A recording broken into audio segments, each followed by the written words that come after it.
बतौर खबर दिल्ली एनसीआर समेत मुल्क के बेशतर हिस्सों में लोगों का गर्मी से बुरा हाल है। दिल्ली एनसीआर में गर्म हवाएं चल रही है और कल पारा 48 डिग्री के पार चला गया था। हरियाणा के गुरुग्राम में भी 48 डिग्री सेल्सियस दर्जे हरारत रिकॉर्ड किया गया। राजस्थान, उत्तर प्रदेश, बिहार और झारखंड समेत कई रियासतों में गर्मी का कहर बरपा रहा है। महकमे मौसमियात के मुताबिक अभी लोगों को गर्मी से राहत मिलने के आसार नजर नहीं आ रहे हैं। दिल्ली एनसीआर में जून के दूसरे हफ्ते में मानसून दस्तक दे सकता है।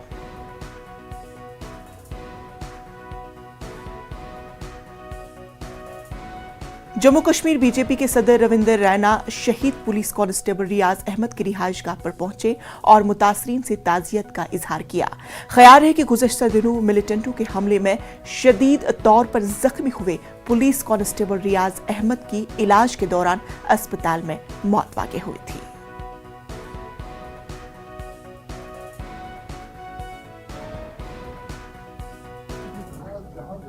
जो लोगों के दुश्मन, वो नहीं चाहते कि यहां कश्मीर में अमन हो। ये जो हमारा हमसाया मुल्क है, ये नहीं चाहता कि कश्मीर के लोग सुख की सांस लें, यहां के बच्चे खुशहाली की जिंदगी जिएं। कुछ ऐसे लोग हैं, कुछ ऐसी ताकतें हैं जो चाहते हैं कि कश्मीर में खून ही बहता रहे। वो उन लोगों की ये साजिशें हैं जो अमन के दुश्मन हैं, जो इंसानियत के दुश्मन हैं, जो अमन के और इंसानियत के कातिल हैं। ये उन लोगों की साजिश है।